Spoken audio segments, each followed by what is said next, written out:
Digital টেকনোলজির দুনিয়ায় আপনাদের স্বাগত।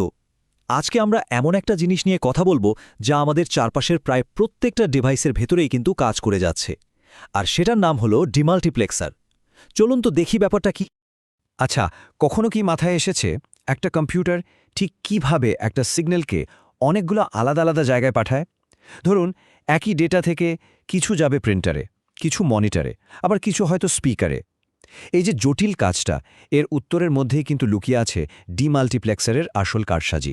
ব্যাপারটা একদম সহজ করে যদি ভাবি, তাহলে একটা ডিমাল্টিপ্লেক্সারকে বলতে পারেন ডিজিটাল দুনিয়ার একজন ট্রাফিক পুলিশ। ভাবুন, একটাই গাড়ি আসছে, মানে আমাদের ডেটা, কিন্তু সামনে অনেকগুলো রাস্তা। কোন রাস্তায় গাড়িটা যাবে, এই ট্রাফিক পুলিশই কিন্তু হাত ইশারা করে বলে দেয় তুমি ওই পথে যাও। তো ট্রাফিক পুলিশের এই উদাহরণটা তো বেশ সহজ, কিন্তু চলুন এবার একটু এর ভেতরের কথায় আসি। মানে এর আসল টেকনিক্যাল সংজ্ঞাটা কি, এটা জানলে এর কাজটা আরও পরিষ্কার হয়ে যাবে। সোজা কথায়, একটা ডিমাল্টিপ্লেক্সার, যাকে আমরা সংক্ষেপে ডিমাক্সো বলি, সে হলো একটা ডেটা ডিস্ট্রিবিউটর। মানে ওর কাজই হলো ডেটা বিতরণ করা। ও একটা মাত্র ইনপুট থেকে ডেটা নেয় আর সেটাকে অনেকগুলো আউটপুটের মধ্যে ঠিক একটায় পাঠিয়ে দেয়।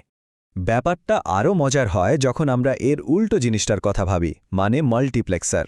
দেখুন, মাল্টিপ্লেক্সার হলো ডেটা কালেক্টর, মানে ও অনেকগুলো রাস্তা থেকে ডেটা এনে এক রাস্তায় জড়ো করে। আর আমাদের ডিমাল্টিপ্লেক্সার, ও ঠিক তার উল্টো। ও একটা রাস্তা থেকে ডেটা নিয়ে অনেকগুলো রাস্তায় ছড়িয়ে দেয়। একজন ডেটা জমা করে আর একজন বিতরণ করে। সিম্পল। আচ্ছা, আমাদের সেই ট্রাফিক পুলিশ তো দাঁড়িয়ে আছে, কিন্তু ও জানবে কি করে যে ডেটার গাড়িটাকে কোন রাস্তায় পাঠাতে হবে? এখানেই আসল খেলোয়াড় হলো সিলেক্ট লাইন। এই সিলেক্ট লাইনগুলোই হলো সেই নির্দেশ, বা বলা যেতে পারে ঠিকানা। বাইনারি করে এই ঠিকানাটা আসে, আর ডিম্যাক্স ঠিক সেই অনুযায়ী নির্দিষ্ট আউটপুট লাইনটা খুলে দেয়। চলুন এবার একটু ভেতরে ঢুমারা যাক। আমরা একটা খুব সাধারণ 1 to 4 ডিমাল্টিপ্লেক্সারকে ব্যবচ্ছেদ করে দেখব। মানে একদম লজিক গেটের পর্যায়ে গিয়ে বোঝার চেষ্টা করব যে এই নির্দেশগুলো আসলে কিভাবে কাজ করে। এই যে ডায়াগ্রামটা দেখছেন, খেয়াল করুন। একটাই ডেটা ইনপুট লাইন, যেটাকে আই বলা হচ্ছে। আর এই লাইনটা দেখুন, চারটা অ্যান্ড গেটের সাথেই কিন্তু লাগানো আছে। তাহলে প্রশ্ন হলো, কোন গেটটা ডেটাকে যেতে দেবে? আসল সিদ্ধান্তটা কিন্তু নেবে ওই যে দুটো সিলেক্ট লাইন আছে তারাই। আর এই যে টেবিলটা দেখছেন, এটাই হলো পুরো সার্কিটের রুলবুক বা নিয়মকানুন। এটাকে ট্রুথ টেবিল বলে। এখানে সাফ লেখা আছে সিলেক্ট লাইনে কোন কোড দিলে কোন আউটপুটটা চালু হবে। মানে পুরো অপারেশনের ব্লুপ্রিন্টই হলো এটা। একটা উদাহরণ দেখি। ধরুন, সিলেক্ট লাইন S1 আর S0 দুটোতেই সিগন্যাল এলো 00। তখন কি হবে? তখন শুধু প্রথম অ্যান্ড গেটটা অ্যাক্টিভ হবে, আর ইনপুট ডেটা আই সোজা ওই গেট দিয়ে বেরিয়ে আউটপুট 0তে চলে আসবে। বাকি তিনটে রাস্তা কিন্তু তখন পুরোপুরি বন্ধ। ঠিক এভাবেই প্রত্যেকটা কোডের জন্য আলাদা আলাদা একটা করে রাস্তা খুলে যায়। এই যে পুরো লজিকের খেলাটা, এটাকে কিন্তু চাইলে একটা ছোট্ট গাণিতিক ফর্মুলা দিয়েও দেখানো যায়। দেখুন, এখানে লেখা আছে O0 সমান I.S1'.S0'। দেখতে জটিল মনে হলেও এর মানে খুব সহজ। আউটপুট 0 তখনই চালু হবে যখন ইনপুট I থাকবে, আর S1 এবং S0 দুটোই 0 থাকবে। এটাই হলো এর ভেতরের পারফেক্ট লজিক। এই যে আমরা একটা ছোট্ট সার্কিট বুঝলাম, এর আসল সৌন্দর্যটা কোথায় জানেন?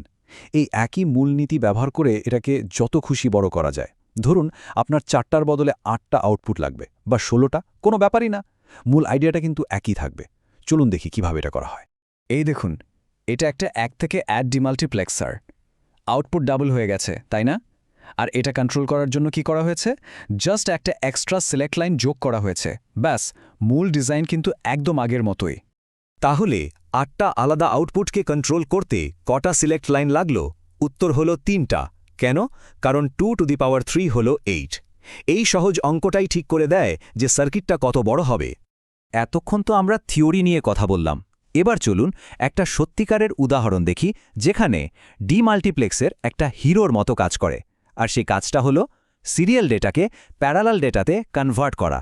বিশেষ করে যখন অনেক দূরের কোনো ডিভাইসে ডেটা পাঠাতে হয়, তখন এই কাজটা খুবই জরুরি। ভাবুন, ডেটা যখন একটা মাত্র তার দিয়ে যায়, তখন তো সেটা একটার পর একটা বিট হিসেবেই যায়, তাই না? এটাকে বলে সিরিয়াল ডেটা। কিন্তু ডেটাটা যখন তার গন্তব্যে পৌঁছায়, তখন তো তাকে আবার তার আসল পূর্ণাঙ্গ রূপে ফিরে আসতে হয়, মানে প্যারালাল হতে হয়। কাজটা হয় কিভাবে? খুব ইন্টারেস্টিং। ডেটা বিটগুলো ধরুন একটা লাইনে করে আসছে আর ওদিকে সিলেক্ট লাইনগুলো প্রচণ্ড দ্রুত গতিতে ঠিকানা বদলাতে থাকে 000001010 এভাবে, আর প্রত্যেকটা বিটকে তার সঠিক আউটপুট লাইনে পাঠিয়ে দেয়। শেষে গিয়ে কি হয়, সব বিট যখন যার যার জায়গায় পৌঁছে যায় তখন পুরো ডেটাটা আবার একসাথে হয়ে যায়। মানে সহজ করে বললে ডিমাল্টিপ্লেক্সার এখানে একজন অ্যাসেম্বলি লাইন ম্যানেজারের মতো কাজ করে। ও এক এক করে আসা পার্টসগুলোকে নিয়ে ঠিকঠাক মতো সাজিয়ে আবার একটা কমপ্লিট জিনিস তৈরি করে ফেলে। তাহলে আজকের এই আলোচনা থেকে মূল যে বিষয়গুলো আমাদের মাথায় রাখতে হবে সেগুলো কি? ১. ডিমাল্টিপ্লেক্সার হলো একটা ডেটা ডিস্ট্রিবিউটর। ২. এটা একটা ইনপুটকে অনেকগুলো আউটপুটের মধ্যে যে কোনো একটায় পাঠায়, আর এই কাজটা করে সিলেক্ট লাইন ব্যবহার করে। আর ৩. ডেটা রাউটিং আর সিরিয়াল টু প্যারালাল কনভার্সনের মতো জরুরি কাজে এর কোনো বিকল্প নেই। যাবার আগে একটা প্রশ্ন রেখে যাই। আমরা তো বুঝলাম ডেটা পাঠানোর জন্য এই ছোট্ট সার্কিটগুলো কতটা দরকারি। একবার ভেবে দেখুন তো, এই যে আমাদের হাতে থাকা স্মার্টফোনটা, এর ভেতরে ঠিক এই মুহূর্তে এরকম কত হাজার বা হয়তো লক্ষ লক্ষ ডিমাল্টিপ্লেক্সার চুপচাপ নিজের কাজ করে যাচ্ছে। সংখ্যাটা কিন্তু মাথা ঘুরিয়ে